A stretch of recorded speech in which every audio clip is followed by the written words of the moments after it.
il vient faire la promesse de mieux s'entourer. Mais c'est quoi ce président qui n'assume jamais les conséquences de ses actes et qui passe son temps à se défausser sur ses collaborateurs? C'est toujours eux, jamais lui le responsable. Donc les conséquences de ce conflit, pour Poutine et pour la Russie, vont être XXL. Et comme ils sont incapables sur le terrain d'avoir des résultats, voilà comment ils sont obligés de donner de la hype à Evgeny Prigojine, à un bandit de grand chemin. Mais comme l'armée n'a pas de résultat et qu'il est quasiment le seul à être présent sur les réseaux sociaux, à communiquer et à avoir un semblant de résultat, aujourd'hui, il se croit quasiment arrivé. Il pense même qu'il peut aller jusqu'au Kremlin. C'est vous dire. Et donc, la décision de Poutine d'attaquer l'Ukraine et toutes les erreurs qu'il a faites, ça va avoir des conséquences. Ça va laisser des traces. Et en Russie, un tsar qui perd une guerre tombe. C'est la règle. Les autorités sénégalaises ont vraiment pris un virage autoritaire. Mais là, c'est indéniable. Vous suspendez une chaîne, on fait une cagnotte. La cagnotte est suspendue aussi. Ne les aidez pas, qu'ils crèvent. Tes concitoyens, que tu es censé représenter. Ah les gars, qu'est-ce qui se passe au Sénégal? C'est une dinguerie. Mais une dinguerie de ouf.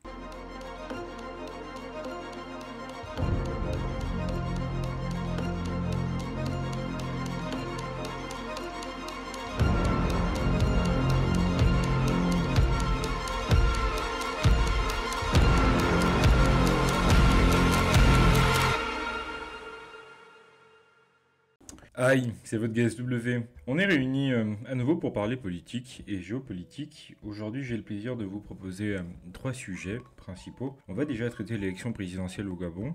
On parlera ensuite de ce qui se passe dans le conflit russo-ukrainien. Il y a eu une actualité assez chargée cette semaine. Nous allons traiter donc ce sujet et pour terminer, je vais faire une update sur la situation du Sénégal et parler en même temps de ce qui se passe en Mauritanie. À croire qu'en Afrique de l'Ouest, en ce moment, il y a pas mal de recul de liberté. On a comme l'impression que les différents présidents assument de plus en plus être des autocrates. Donc ce seront donc les sujets du jour. Gabon, Russie, Ukraine et ensuite Mauritanie, Sénégal. N'hésitez pas à me dire ce que vous en pensez, comme d'habitude, soit en commentaire, soit en DM sur les réseaux sociaux. Lâchez un pouce si ça vous plaît. Faites tourner la vidéo massivement autour de vous. Et bien évidemment, venez me suivre sur mes différents réseaux sociaux, SW Decrypt, Instagram, Twitter, Facebook. Ça me permettra donc non seulement d'échanger avec vous, mais surtout de pouvoir faire un décryptage de l'actualité au long cours. À chaque fois qu'il y a un événement marquant, je le traite à l'écrit, quelquefois en vidéo, pour des contenus qui sont spécialement dédiés à Instagram et Facebook. Donc vraiment, n'hésitez pas, vous êtes bien évidemment les bienvenus. Je vais arrêter de faire mon blabla. On va commencer donc dès à présent.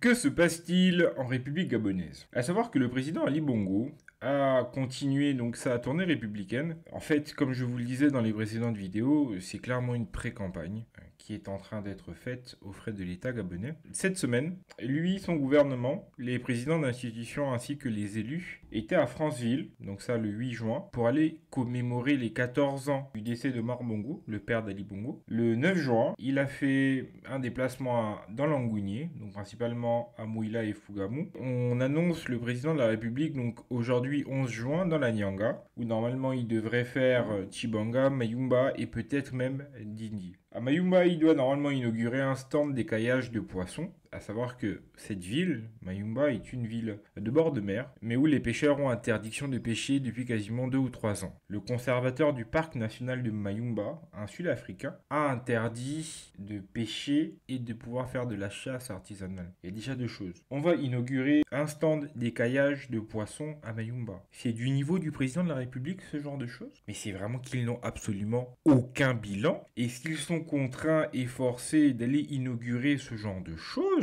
c'est grave. Et en plus, on inaugure un stand de poissons d'écaillage à un endroit où on n'a quasiment plus de poissons, ni de gambas, ni d'huîtres. Parce que le conservateur du parc a mis une interdiction. À savoir que il est donc sous l'autorité directe de l'Agence des parcs nationaux, donc l'APN, qui est elle-même sous l'autorité de la présidence. Parce que vu qu'il y a pas mal d'argent qui circule là-bas, du fait de l'Europe, mais également des partenaires internationaux, vu que pendant le second septennat et déjà pendant le premier, Ali Bongo a fait beaucoup de bruit dans tout ce qui est politique écologique, Gabon vert, etc.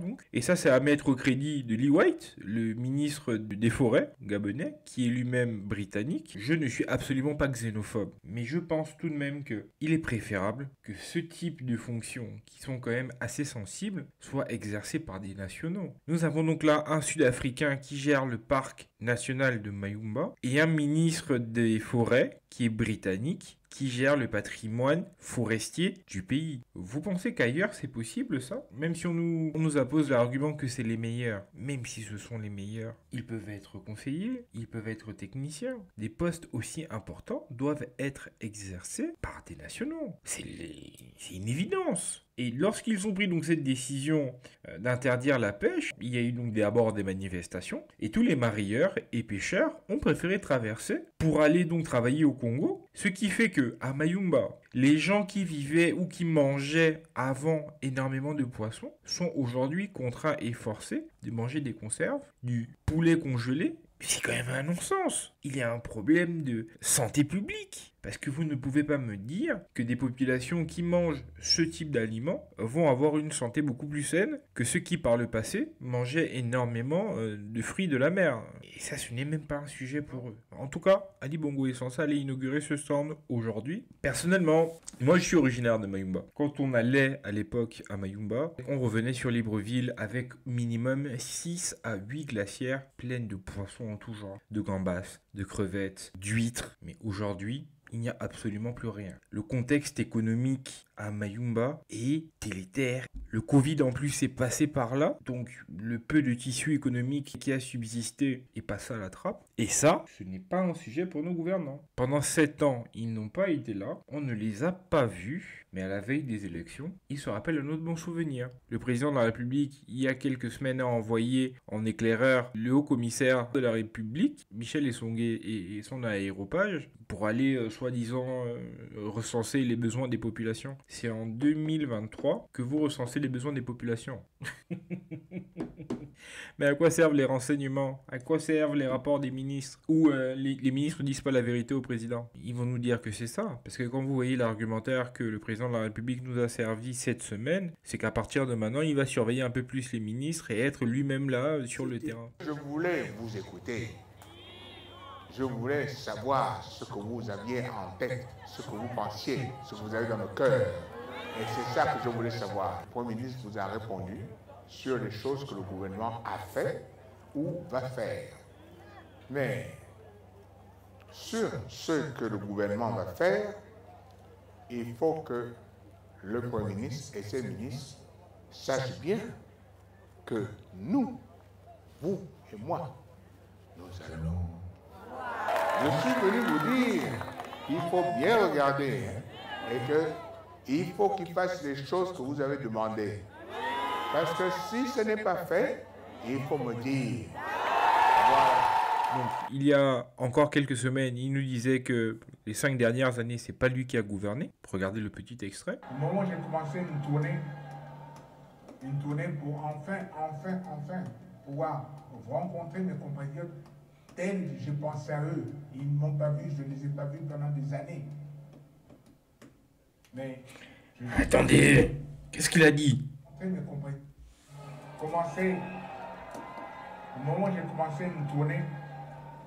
une tournée pour enfin pouvoir rencontrer mes compatriotes tels je pensais à eux. Ils ne m'ont pas vu, je ne les ai pas vus pendant des années. Mais je suis accueilli. Cet accueil me touche. Il me touche beaucoup. Jamais, vraiment, je n'aurais été aussi bien accueilli. Et jamais je n'aurais été si bien content. Il me marque, il me témoigne, malgré 5 ans d'absence. Il me témoigne leur amour. Il est juste en train de nous dire que pendant les 5 dernières années, il est incapable de gérer le pays. Il est même là content, il vient nous dire que oui, ça fait 5 ans que je vous ai pas vu, je suis content, je suis ému. Ha! Qui nous a dirigés pendant 5 ans?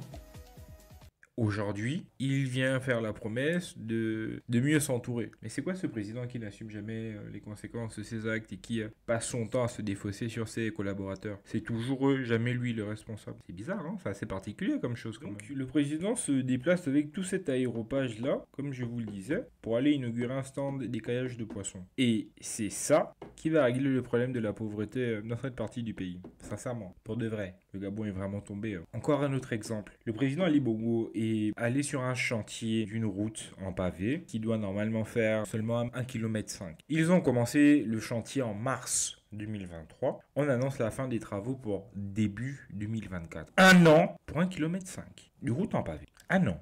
Les gars, pendant ce temps en Côte d'Ivoire, c'est des tronçons de plusieurs centaines de kilomètres qu'on livre. Et ça, chaque année, hein. Des centaines de kilomètres d'autoroute. Nous, pour 1,5 km de pavé, quasiment un an. Pas commencer à Rouchou, ni à Manono, ni à Massissi. Ça va commencer ici. Et ça va péter. Péter. Hey! Ouais, quand on vous dit qu'ils n'ont pas de bilan. C'est maintenant là qu'ils sont en train de s'agiter et qu'ils essaient d'inaugurer des babioles. On nous a vendu une marina limite comme à Dubaï ou à Cap Town en Afrique du Sud. Quand vous voyez ce que c'est aujourd'hui, ce projet, je vous vois un petit extrait. Ils sont venus en famille et même en couple dans cet endroit magnifique. Cette merveille attire les citadins. L'accès à la baie des Rois est gratuit et la sécurité y est assurée. On peut affirmer avec certitude que le niveau de fréquentation des populations du Grand Libreville à la baie des Rois est bien élevé au regard du flux quotidien de ces visiteurs enregistrés sur ce site. Mais de qui se fout-on? C'est ça une marina? En fait, c'est un tronçon piéton qu'ils ont créé et au mieux ce sera pour les joggers. Ça n'a absolument rien à voir avec le projet de départ. Et quand vous allez fouiller, vous vous rendez compte que l'État gabonais a sorti quasiment la moitié du budget annoncé. Mais ça s'est évaporé ou ça a pris des directions inconnues. C'est un sujet, hein. Cette gabégie, cette incompétence. C'est clairement un sujet. Et on parle de toutes les annonces qu'ils sont en train de faire, mais en ce moment, ça fuse de tous les côtés. Mais on aurait voulu vivre ça quasiment pendant tout le mandat. C'est à 2 ou à 3 mois des élections que là, ils font feu de tout bois, qu'ils sont en train d'être au four et au moulin pour retrouver des solutions à tout le monde. Ah ouais. Là, par exemple, Ali, un grand seigneur, a annoncé qu'un fonds de 9 milliards sera débloqué. C'est parce que je crois au potentiel de chacun de vous que j'ai décidé de mettre en place 2 mesures importantes pour vous accompagner. La première est de soutenir les compatriotes économiquement faibles qui souhaitent s'engager dans une activité génératrice de revenus par la mise en place d'une allocation de 2 milliards. La seconde est destinée aux entrepreneurs qui souhaitent développer un projet. Pour eux, nous avons débloqué 7 milliards de francs CFA dont ils pourront bénéficier sous forme de microcrédit à taux très préférentiel. Chers compatriotes, je crois en vous. Non, c'est pas vrai! Mais c'est super ça! Pourquoi tu me l'as pas dit plus tôt? Ah bah je suis ravie! Vu que maintenant, le nouveau slogan, c'est un Gabonais, un emploi. Il y a quelques mois, voire quelques années, c'était un jeune, un emploi. Il n'y a jamais eu de suite. Aujourd'hui, c'est un Gabonais, un emploi. Et pour ça, on met 9 milliards sur la table. C'est tout. C'est tout.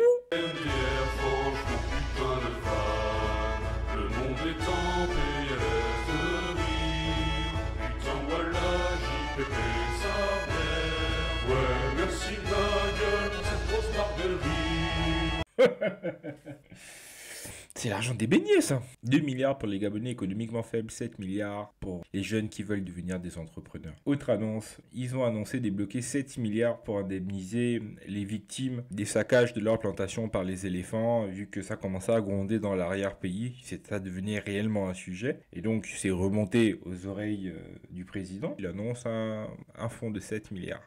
Si vous voulez, on prend les paris même dès maintenant, tout de suite. Ces fonds ne vont jamais être débloqués. Personne ne va jamais toucher un copec. Jamais, jamais, jamais, jamais. Ces annonces ne seront jamais exécutées. Ils sont coutumiers du fait. Combien d'annonces ont-ils faites? Et le résultat, qu'est-ce que ça a donné? Honnêtement, cette fumisterie-là commence à m'agacer un peu. On a besoin quand même que ça évolue, que ça avance, que le niveau soit un peu plus soutenu, qu'il y ait quand même un peu plus d'épaisseur, un peu plus de consistance. Que lorsqu'on parle de politique, de stratégie politique, de de développement, on sent qu'il y ait du répondant. Mais là, tout n'est que gabégie, désordre, détournement de fonds, annonce à l'emporte-pièce. C'est comme ça qu'on dirige un pays. Même si le régime d'avant, d'Omar Bongo, avait énormément de tard et que lui aussi est responsable de la situation dans laquelle on est aujourd'hui. Mais il faut avouer que lorsqu'il quitte le pouvoir en 2009, le Gabon était dans une situation bien plus meilleure que celle dans laquelle elle est aujourd'hui. Ça, c'est indéniable. Toujours est-il que le potentiel et les potentialités qu'il y a eu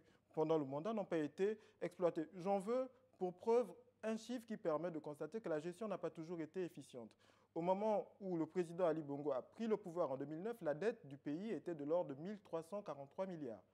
Entre 2009 et 2016, la dette a augmenté de 144%. Elle se situe aujourd'hui autour de 3300 milliards. Or, nous étions dans un contexte où, en 2008, le président défunt a remboursé 86% de la dette du Gabon vis-à-vis du Club de Paris. Donc, on n'était quasiment pas endetté. Et il y a une spirale de l'endettement qui n'a pas nécessairement respecté les règles de l'orthodoxie imposées par la gestion des finances publiques au Gabon. Vous voyez l'endettement de l'État. Vous voyez le manque d'infrastructures qu'il y a. Quand vous entendez que, même dans la capitale, Libreville, il y a des quartiers qui peuvent faire des 2-3 ans, ne voient pas la couleur d'une goutte d'eau. Où il y a des problèmes d'électricité. Ou pour sortir de chez soi, pour aller au travail, c'est la croix et la bannière. Mais pendant ce temps, les gouvernants roulent carrosse, ils vivent à 300 à l'heure. Et ça, c'est factuel. Quand vous voyez les accusations que le gouvernement lui-même prête à ceux qui étaient directeurs du cabinet du président au début du mandat, donc Brice Lacruche Alianga et toute son équipe, parle de centaines de milliards de francs CFA. Toi, tu es président, on te vole 100 milliards de francs CFA. Tu étais où? Que faisais-tu? Rien que pour ça, normalement, tu tombes pour trahison ou pour incompétence. Pendant le procès de Brice Lacruche Alianga, on a entendu que le patron de Gabon Oil Company, donc la compagnie de pétrole étatique, était contraint de verser plusieurs centaines de milliers d'euros à la fondation de la première dame. En vertu de quoi? Et des cas comme ça, il y en a à l'appel. Et pendant ce temps, on vient faire des promesses de 2 milliards aux Gabonais économiquement faibles et 7 milliards aux entrepreneurs. On est quasiment 2 millions d'habitants. Cet argent-là, on donne ça à combien de personnes? Et quelles seront les modalités de distribution de ces fonds? On ne sait pas. Quand je vous dis qu'il y a vraiment un problème d'épaisseur et une difficulté à faire les choses sérieusement, je vais le dire comme ça. Et donc, le président de la République, Ali Bongo, fait cette pré-campagne aux frais de la princesse. Les opposants ne peuvent pas trop crier à la forfaiture, parce que, quoi qu'on en dise, ça fait partie de ses prérogatives, mais le faire de manière si ostensible à quelques semaines de l'élection, c'est inique pour ses adversaires, parce qu'il a clairement un avantage. Il peut sillonner tout le pays, il a toute la logistique de l'État, il va rencontrer toutes les populations, donc elles le verront, elles le connaîtront déjà un peu plus que les opposants qui auront du mal à avoir accès à toutes ces zones du pays. De faire la campagne à l'intérieur coûte un pognon de dingue, pour ne pas parler comme Macron. Donc il faut avoir les moyens. Là donc on mobilise les jets de l'État, les hélicoptères de l'État, la sécurité de l'État. Quand il va sur place, tout est organisé, tout est payé. Vous pensez que c'est juste? Pour ses adversaires, ils doivent normalement être au même niveau. Autre point, on est aujourd'hui le 11 juin 2023. Les élections sont censées se tenir au plus tard le 25 août 2023. Le 25 ou le 26. Mais le gouvernement n'a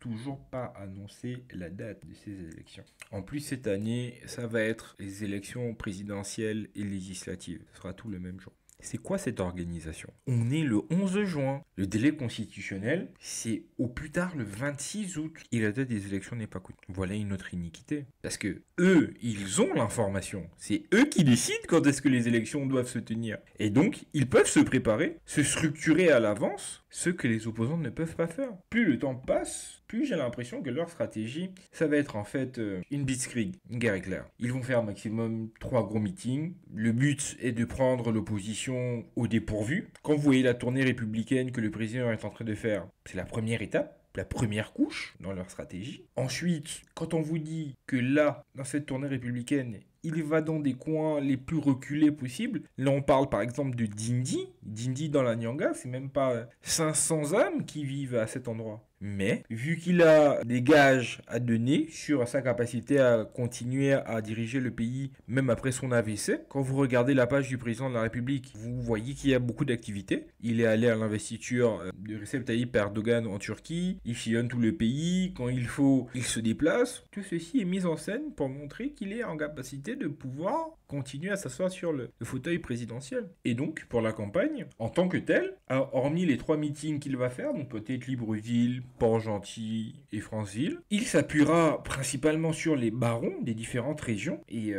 sur les députés qui devront être sur le terrain pour leur élection. Donc en même temps qu'ils se battront pour eux-mêmes, ils se battront également pour le candidat de leur parti. Les barons des régions et les ministres vont être appelés à contribution pour qu'ils viennent donner de la force aux différents candidats, pour qu'ils parlent du projet d'Ali Bongo. Donc c'est eux vraiment qui seront les chevilles ouvrières et qui permettront à Ali Bongo d'avoir sa réélection et son 3e mandat. C'est très cynique, mais c'est très smart ce qu'il est en train de faire. Au moins il ne se dépense pas trop. Là il vous montre qu'il peut, mais ensuite il sera un peu plus en retrait parce que quoi qu'on en dise, il est très diminué. Ils vont faire la campagne pour lui.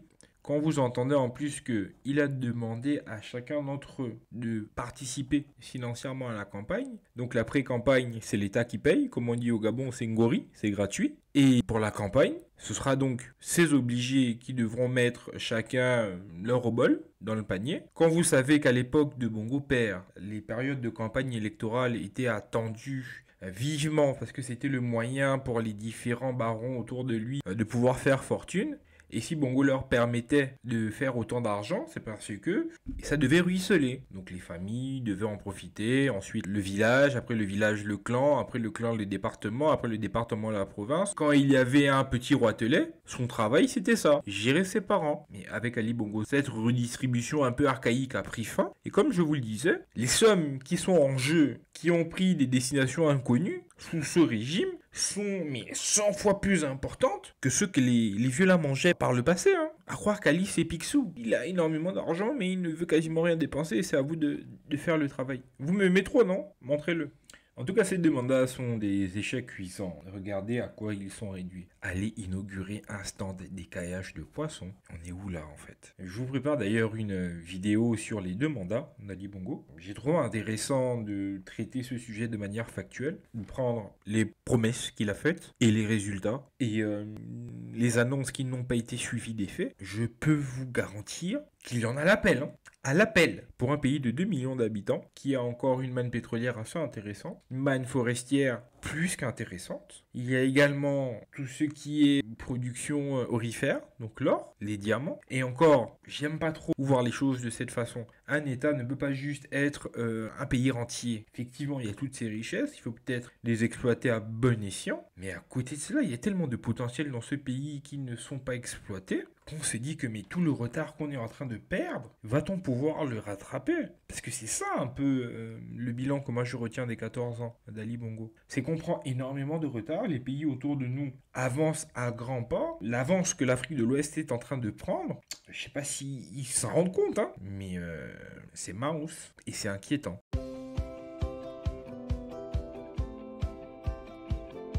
Dans la nuit du 6 juin 2023, le barrage hydraulique de Kakhovka a été détruit. La destruction de ce barrage a inondé 24 villes ukrainiennes et entraîné l'évacuation de plusieurs dizaines de milliers de personnes. On parle quasiment de 100 000 personnes qui ont été impactées, leurs maisons totalement englouties. Les institutions internationales évoquent un crime de guerre. Russie et Ukraine s'accusent mutuellement. Cette zone était sous contrôle des Russes. Il faut croire que c'est la réponse du Kremlin aux incursions ukrainiennes sur le territoire russe. Les Russes nient avoir une quelconque responsabilité sur la destruction de ce barrage, mais je pense sincèrement qu'ils ont fait sauter ce barrage en représailles à la stratégie ukrainienne d'attaquer le sol russe. À savoir que depuis quasiment 2 semaines, la région de Belgorod en Russie, qui est frontalière à l'Ukraine, est attaquée par des Russes anti-Poutine qui sont équipés et entraînés par l'Ukraine. D'ailleurs, un reportage du Washington Post paru cette semaine a révélé que des armes belges donnés à l'Ukraine ont été utilisés en Russie, mettant les autorités belges et européennes en mauvaise posture, parce que ces armes ont été données à l'Ukraine pour qu'elle se défende, et le protocole d'accord entre les deux parties stipulait explicitement que ces armes ne doivent pas servir à frapper le territoire russe. Les Européens avaient prévu cette clause pour éviter que les Russes ne qualifient l'aide qu'ils apportent à l'Ukraine comme de la co-belligérance. Le Premier ministre belge là est gêné aux entournures, il a fait une déclaration demandant à ses services de renseignement de réaliser une enquête et de lui donner les conclusions au plus vite. Bon, après ça, j'ai l'impression que c'est de l'esbrouf, parce que s'il s'avère que ce sont effectivement des armes belges, qu'est-ce qu'il va faire? Arrêter d'aider l'Ukraine? C'est leur cause phare du moment, donc ça m'étonnerait. Zelensky a un ascendant sur eux, c'est pour ça qu'ils pensent aujourd'hui quasiment tout se permettre. Quand vous voyez sa capacité à exiger toujours plus d'armes, toujours plus d'aide, c'est qu'il est un peu en position de force, en tout cas tant que les Américains continueront à le soutenir, les Européens suivront. Et la destruction donc de ce barrage va compliquer la contre-offensive ukrainienne dans cette région. Avec cette centrale hydroélectrique, il y avait en fait aussi un pont. Ce pont détruit, traverser une rive à l'autre, ça va être compliqué. Non seulement il faut une logistique incroyable, mais surtout pendant l'opération, vous êtes à découvert pendant un long moment. Et les gars, c'est la guerre. Les Russes pourront les chasser comme des lapins s'ils essayent de mettre en place une espèce de pont flottant pour faire passer les équipements et les hommes.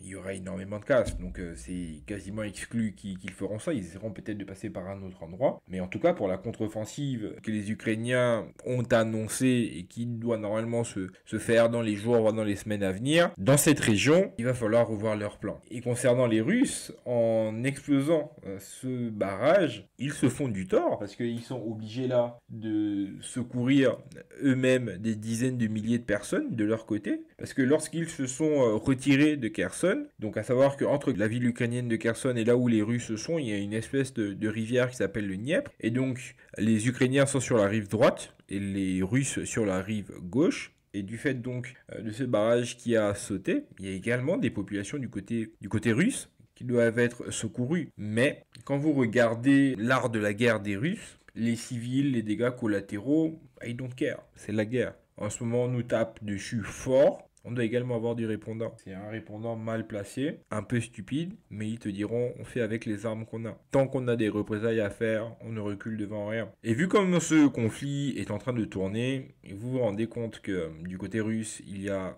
énormément de lacunes qui se voient quasiment à l'œil nu. C'est pour ça qu'ils sont contraints de faire des coups d'éclat comme la destruction de ce barrage hydroélectrique. Parce qu'ils n'ont quasiment plus beaucoup de cartes, de jokers qu'ils peuvent sortir de leur poche. Quand vous voyez par exemple l'équipement de l'armée russe, ils ont encore des chars de 1972 qui ne sont pas modernisés du tout. Le blindage est douteux, c'est quasiment du gruyère. Le matériel de protection, et sans parler même de la logistique, tout ça c'est douteux. Le gouvernement russe a dépensé des dizaines de milliards de dollars par an depuis l'accession de Vladimir Poutine au pouvoir, donc depuis les années 2000. Mais une grosse partie de cet argent s'est évaporée dans la nature. Et le résultat, c'est ça. C'est ce manque d'équipement, c'est cette incapacité à pouvoir protéger leurs soldats, à pouvoir mener des offensives. Et c'est pour ça que les Ukrainiens qui sont armés et entraînés par les Européens tabassent les Russes, mais limite de manière obscène. Les Russes ne peuvent s'en prendre qu'à eux-mêmes. Ils ont été tellement négligents, tellement laxistes, ils méritent quasiment ce qui leur arrive. Et même en termes de communication, ils ne font absolument pas l'affaire. Dans ce type de conflit, d'autant plus que les Ukrainiens usent et abusent de l'arme psychologique, ils font énormément de spots publicitaires, de campagnes sur les réseaux sociaux. Les Russes sont attentistes, ils regardent. Je crois même qu'ils sont un peu dans l'expectative. Voilà la seconde armée du monde, voilà comment elle se comporte. Dans un conflit conventionnel, c'est une bouillie sans nom. Ce conflit a permis de voir les limites de la Russie. Elle se voulait être une grande puissance, elle vendait énormément d'armes, elle a fait la promotion de son industrie militaire, mais on se rend compte que c'est pas le top. Quand vous voyez qu'un drone a attaqué Moscou, donc il est parti d'Ukraine, il a quasiment fait 1000 km, et la défense aérienne russe n'a pas su le détecter et l'abattre. Ils ont vendu un système S-400 à énormément de pays, dont la Turquie, qui a même failli se mettre en porte-à-faux avec l'OTAN, à cause de ce système Mais on se rend compte aujourd'hui qu'il y a énormément de trous dans la raquette. Donc les conséquences de ce conflit, pour Poutine et pour la Russie, vont être XXL. Et comme ils sont incapables sur le terrain d'avoir des résultats, voilà comment ils sont obligés de donner de la hype à Evgeny Prigojine, à un bandit de grand chemin. Mais comme l'armée n'a pas de résultat et qu'il est quasiment le seul à être présent sur les réseaux sociaux, à communiquer et à avoir un semblant de résultat, aujourd'hui, il se croit quasiment arrivé. Il pense même qu'il peut aller jusqu'au Kremlin. C'est vous dire. Et donc, la décision de Poutine d'attaquer l'Ukraine et toutes les erreurs qu'il a faites, ça va avoir des conséquences. Ça va laisser des traces. Et en Russie, un tsar qui perd une guerre tombe. C'est la règle. Et vu comment la situation est en train de tourner, je ne suis pas certain que les Russes feront belle figure. C'est même un peu ironique, mais leur chance devrait venir de l'élection présidentielle américaine qui doit se tenir l'année prochaine. Si les Ukrainiens font une reconquête du territoire là maintenant, c'est pour récupérer le maximum de terrain possible. Pour ça, ils ont à peu près un semestre. Le chrono est lancé. À partir de novembre 2023, les USA vont rentrer en campagne. Ce sera les primaires républicaines. Et quand vous savez en plus qu'il y a une petite musique qui est en train de monter de plus en plus aux États-Unis, qui commence à se demander c'est quoi tout cet argent qu'on envoie en Ukraine, quoi. Nous, on a des problèmes d'infrastructure, on a des problèmes d'inflation. Les gens ont énormément de difficultés d'avoir accès à la santé. Et vous envoyez du matériel et des centaines de milliards à l'Ukraine. Qu'est-ce que ça veut dire? Si les républicains gagnent l'élection, on sait dès à présent qu'ils vont couper instantanément le robinet de dollars qui coule là pour l'Ukraine. Et donc, sachant cela, ils sont obligés, les Ukrainiens, d'avoir des résultats le plus vite possible pour pouvoir ensuite faire une négociation avec Poutine, et pour cela il faut arriver en position de force. Donc normalement dans les semaines à venir c'est certainement un sujet qui va revenir parce qu'il va y avoir énormément d'actualité dessus, mais en l'état actuel des choses, voilà la situation.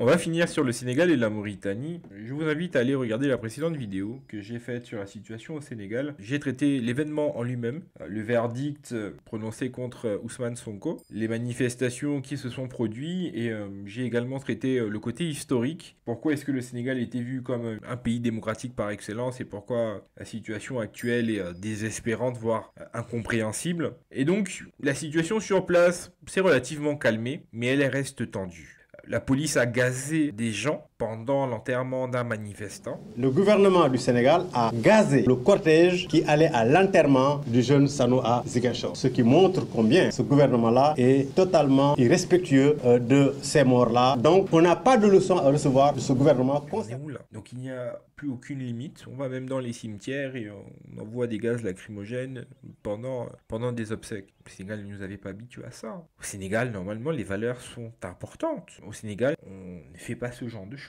Le bilan des manifestations de la semaine dernière était de 17 morts, mais aujourd'hui, ça a été réévalué à plus d'une trentaine de morts. On n'a pas entendu le président de la République piper mot sur le nombre important de décès. Aujourd'hui, il est question de 16 à 26 décès. 16 selon le gouvernement, 23 selon la Croix-Rouge, 26 selon PASTEF. Autre information, le ministre de la Communication a suspendu une chaîne de télé, Walf TV. Il les suspend parce qu'ils ont diffusé en boucle des images de violence exposant des adolescents et pour propos subversifs. Donc pendant 30 jours, ils sont interdits de signal et au bout de ces 30 jours, s'ils récidivent, ils perdront leur licence. Attendez, on est vraiment dans le pays de Senghor. On parle bien du Sénégal, qui en 74, avant même les autres pays d'Afrique francophone, décide de revenir au multipartisme, de Senghor qui quitte le pouvoir en 1980 alors que personne ne lui avait demandé de partir, Wade qui perd les élections contre Macky Sall et qui accepte de s'en aller. C'est de ce pays-là dont on parle. Sénégal, c'est toujours un pays de droit? Je pose la question. Si vous pouvez me répondre dans les commentaires, je suis preneur. Le préfet a interdit successivement à la fois le rassemblement prévu le 9 et ensuite aujourd'hui tout de suite la marche prévue ce jour. Ce sont des interdictions qui témoignent des dérives autoritaristes du régime de Macky Sall qui aujourd'hui ne laissent aucune possibilité à F24 et aux citoyens de jouir de leurs droits élémentaires de réunion et d'expression. Et tenez-vous bien, une cagnotte a été mise en place pour soutenir les 50 salariés de Walf TV qui se retrouvent donc là du fait de cette suspension au chômage technique. Et le gouvernement sénégalais a demandé à l'application Wave, donc qui centralisait les fonds, de suspendre les paiements. C'est la troisième fois en 2 ans que la chaîne voit ses programmes suspendus. Dans un communiqué, le SYNPICS, l'un des principaux syndicats de journalistes au Sénégal, dénonce une décision prise sans avis préalable de l'organe de régulation. Le Conseil des diffuseurs et éditeurs de presse s'inquiète pour sa part d'une mesure arbitraire. Écoutez. En aucun cas, il n'est écrit dans aucun texte législatif au Sénégal que le ministre de la Communication a le droit de couper le signal d'une télévision. Si le ministre, qui est une autorité autant administrative que politique, se permet de couper le signal d'une télévision, ce n'est plus un état de droit, c'est le bon vouloir du gouvernant. Pour soutenir la chaîne et ses 200 employés, une collecte de fonds a été lancée en ligne vendredi sur la plateforme d'envoi d'argent Wave. Mais ce samedi, Wave a annoncé que les autorités lui avaient demandé de suspendre les paiements vers le groupe Walfadjri. Les autorités sénégalaises ont vraiment pris un virage autoritaire. Mais là, c'est indéniable. Vous suspendez une chaîne, on fait une cagnotte. La cagnotte est suspendue aussi. Ne les aidez pas, qu'ils crèvent. Tes concitoyens, que tu es censé représenter. Ah les gars, qu'est-ce qui se passe au Sénégal? C'est une dinguerie. Mais une dinguerie de ouf. Vraiment, comme quoi rien n'est jamais acquis. Hein. Même les exemples de démocratie peuvent régresser et zailler. La preuve. Même en France, c'est un sujet. Croire qu'on est vraiment dans une période où il y a un inversement des valeurs sans nom, ou même ceux qui donnaient l'exemple se retrouvent à faire des bêtises XXL. Je vais vous parler un peu de la Mauritanie pour finir la vidéo. Le cas de la Mauritanie se rapproche un peu de ce qui s'est produit au Sénégal, surtout dans le recul des libertés. À savoir que début juin, un jeune Mauritanien noir qui s'appelait Oumar Diop a trouvé la mort après avoir été arrêté par la police. Suite à son décès, plusieurs villes de Mauritanie ont été secouées par des manifestations. Les policiers, eux, disent qu'ils sont intervenus quand ce jeune se battait contre 3 autres personnes qui ont réussi à prendre la fuite. Ils disent que ce jeune, Oumar Diop, avait pris de la drogue et qu'ils l'ont conduit au poste pour complément d'enquête. Et arrivé au poste, ils l'ont mis en cellule et il a commencé à se sentir mal. Et donc tout de suite, ils l'ont transféré à l'hôpital où il est mort. Ils n'ont absolument rien à voir. La famille d'Oumar Diop a une toute autre version. Elle dit qu'il a été arrêté dans la journée avec une forte somme d'argent sur lui. Il avait vendu sa voiture pour aller vivre aux États-Unis. Les policiers ont voulu apparemment une part de cet argent. Il a refusé de le leur donner. Dans la soirée, ils l'ont recroisé. Ils l'ont tabassé et c'est des suites de ces coups qu'il serait mort. Là, pour l'heure, on est en attente des résultats de l'autopsie qui doit déterminer la cause du décès. Et ce drame a mis en lumière la différence qu'il y a entre ceux qui sont d'apparence arabe, donc avec une peau assez claire, et ceux qui sont un peu plus typés subsahariens. Pendant très longtemps, les Mauritaniens blancs ont esclavagisé leurs compatriotes mauritaniens noirs, et il y a un vrai sujet sur le comportement des policiers mauritaniens, comme des policiers sénégalais par exemple, parce qu'une trentaine de morts dans une manifestation... on a vu ça où, en fait? Et en Mauritanie, on a comme l'impression que ça s'enchaîne. Parce qu'il y a à peine un trimestre, il y a déjà eu un mort dans une cellule de la police mauritanienne. Un membre de la société civile est mort en cellule. Et ça va être le deuxième. Il va pas falloir qu'il y ait un troisième. Il va falloir régler le problème dès maintenant. Lorsque ces manifestations sont survenues, quelle a été la réponse du gouvernement mauritanien? Restreindre Internet. Au Sénégal, c'était la même chose.